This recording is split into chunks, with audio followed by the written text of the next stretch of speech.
आज हम एक इम्पॉर्टेंट क्वेश्चन सीखने वाले हैं एकदम बेसिक से। ठीक है, क्वेश्चन क्या है, किसी वस्तु को कितना 3471 में बेचने पर क्या है, वस्तु की पहली कीमत क्या है, पहला एसपी क्या है, 3471 में बेचने पर क्या उतना ही लाभ होता है, क्या होता है, मान लेते हैं उतना ही लाभ होता है। और सेकंड एसपी क्या है, और दूसरी वस्तु को 2577 में बेचने पर कितना, 2577 में बेचने पर होने वाले हानि के प्रतिशत के बराबर है। क्या है, हानि के बराबर है, ये दोनों क्या है, बराबर है। तो कह रहा है वस्तु को यदि 25% लाभ पर बेचा जाए, और कह रहा है यदि वस्तु को यदि SP3 को कितने 125% पर बेचा जाए तो वस्तु की कीमत क्या होगी, क्या है वस्तु की कीमत क्या होगी। तो इसको सबसे पहले नंबर दोस्तों क्या है, पहले हमें सीपी पता करना चाहिए। तो सीपी को मान लेते हैं, क्या है, माना सीपी बराबर पी, आप भी मान लीजिए। तो लाभ कब होगा, लाभ दोस्तों तब होगा जब क्रय मूल्य मतलब विक्रय मूल्य सीपी से क्या हो, ज्यादा हो। पहला एसपी क्या है, लाभ कंडीशन में, लाभ की कंडीशन में पहली एसपी क्या है, एसपी पहला क्या है, लाभ हो रहा है, लाभ क्या होगा, एसपी जो है कितना 3471 में से क्या जो है हमारा सीपी क्या होना चाहिए, कम होना चाहिए। मान ले कम कर दिए, तब हमारा क्या निकलेगा, जो हमारा निकलेगा दोस्तों वो क्या होगा, वो हमारा क्रय मूल्य होगा। वो हमारा क्या होगा दोस्तों, क्रय मूल्य। मान लेते हैं हम इसमें से ये जो है विक्रय मूल्य से अगर क्रय मूल्य निकाल देते हैं तो क्या होगा, हमारा लाभ हो जाएगा, यही हमारा लाभ होगा। और हानि क्या होगा दोस्तों, हानि होगा जब हमारा एसपी जो है क्रय मूल्य से कम हो, एसपी जो है क्रय मूल्य से कम हो, और क्रय मूल्य को हमने पी माना है, पी किससे कम होना चाहिए, 2577 से।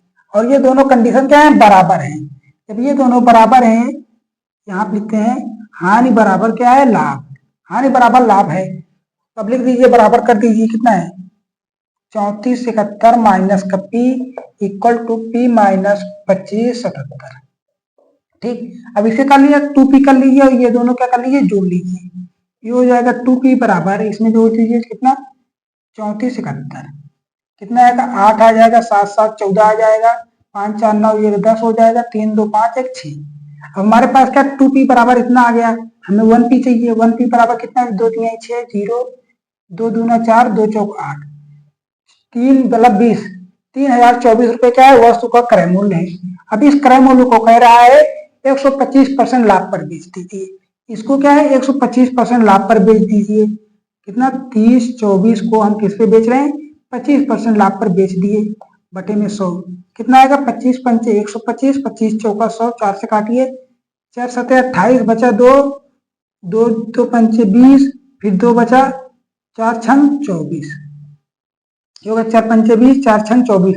अब इसका 5 है उसमें गुणा कर लीजिए, 5 छन 30, बचा हम 25 3 28, 5 7 35 2 37। वस्तु को 125% लाभ पर बेचने पर कितना आएगा, 3780 रुपए में बेचने पे इतने लाभ होगा। आप इसको इस तरीके से कर सकते हैं, अगर इसको शॉर्ट देखना है, क्या है, अगर हम शॉर्ट ट्रिक देखेंगे, इसमें हम ट्रिक क्या लगा सकते हैं, जब इसमें किसी वस्तु को लाभ मतलब इतने में बेचने पर इतने % का हानि होता है, और उसी वस्तु को इतने पर बेचने पर इतने % की हानि होती है, और जब ये दोनों लाभ और हानि क्या है, बराबर है। जब लाभ और हानि बराबर हो तो आप क्या कर लीजिए, डायरेक्ट ये 2p कर लीजिए, या तो p से भाग करके इन दोनों को योग का आधा कर लीजिए। इसका कितना है 60 48 आया है। अब इसे काट देंगे दोस्तों, कितना आएगा 30 24 आया। अब इसी को कितने 125 में बेच दीजिए, इसी को 125 में बेच दीजिए, जो आंसर आ जाएगा कितना आएगा 3780, वही आपका क्या हो जाएगा, आंसर हो जाएगा। ठीक, ये रहा आपका शॉर्ट ट्रिक। अगर शॉर्ट ट्रिक समझ में आ गया इतने में तो बहुत अच्छी बात है, बाकी बेसिक चीजें इतने में बन रही है, लेकिन आपका बेसिक कॉन्सेप्ट क्लियर होना चाहिए। ठीक है, तो दोस्तों मिलेंगे अगले वीडियो में, तब तक बने रहिए हमारे साथ। जय हिंद, जय भारत।